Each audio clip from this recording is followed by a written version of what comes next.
How much are we willing to sacrifice, physically, mentally, mechanically, to postpone the inevitable, to stare down Father Time and force him into a compromise?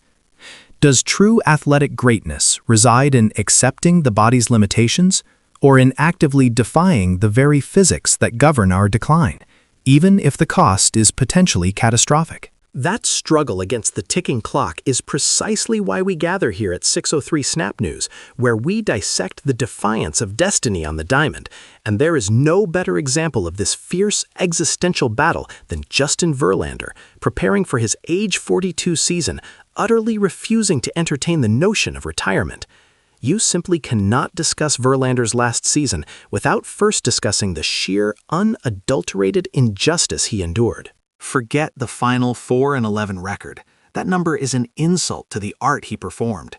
Imagine finishing among the bottom 10% in run support, ranking 63rd among 70 qualified starters, yet consistently delivering quality.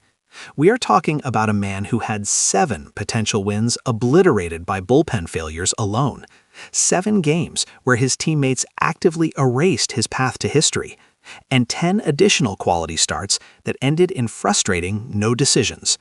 If the average major league team had given Verlander even league average support, analyst Jake Powell suggests, he's not scrambling for 300. He's celebrating 273 wins, and the entire narrative changes overnight. The narrative wasn't about decline, it was about bad luck and non-existent run support. But Verlander knows that dwelling on bad luck is a distraction.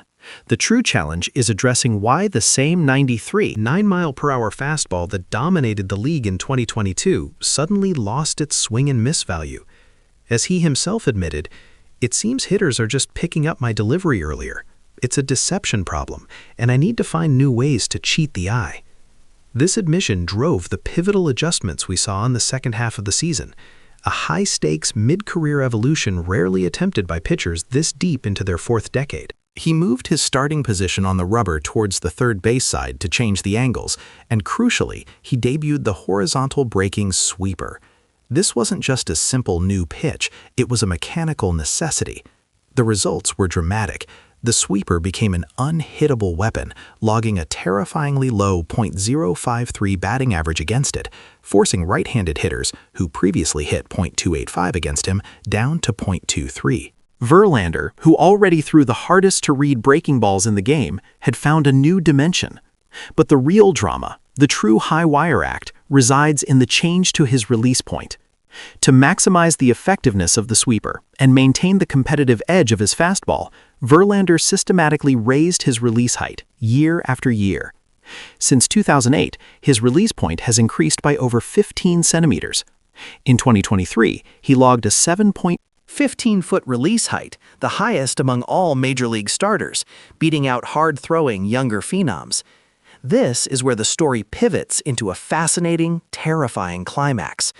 A few years prior, Verlander explicitly stated that one of his injury triggers was raising his arm angle too high, which prevented his body from moving naturally.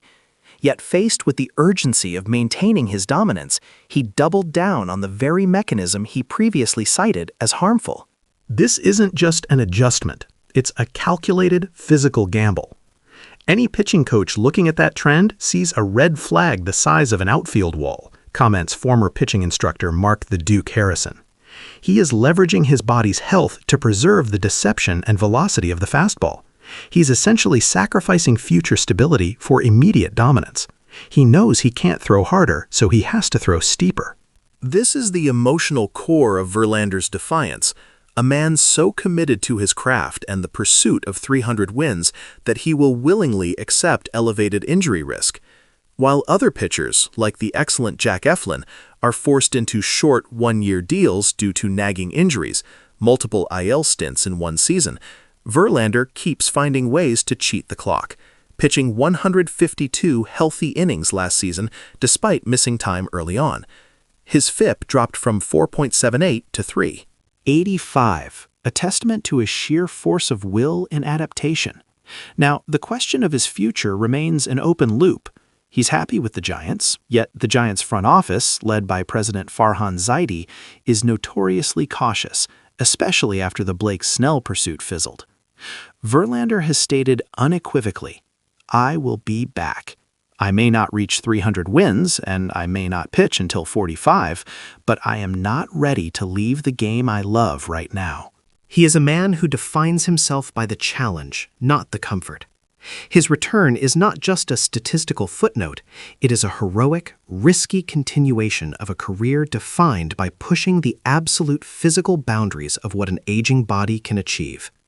The chase for 300 wins isn't just a milestone, it's the justification for the calculated structural risk he's taking every time he steps on that mound with his arm angle higher than ever before. Verlander's refusal to surrender is the most compelling drama in baseball, a daily, high-velocity battle against the very concept of aging.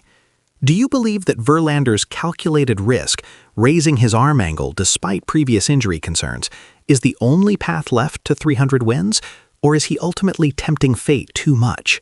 Let us know in the comments below, and please smash that like button, share this deep dive with your fellow baseball fanatics, and subscribe to 603 Snap News so you don't miss our next breakdown of sports' biggest existential struggles.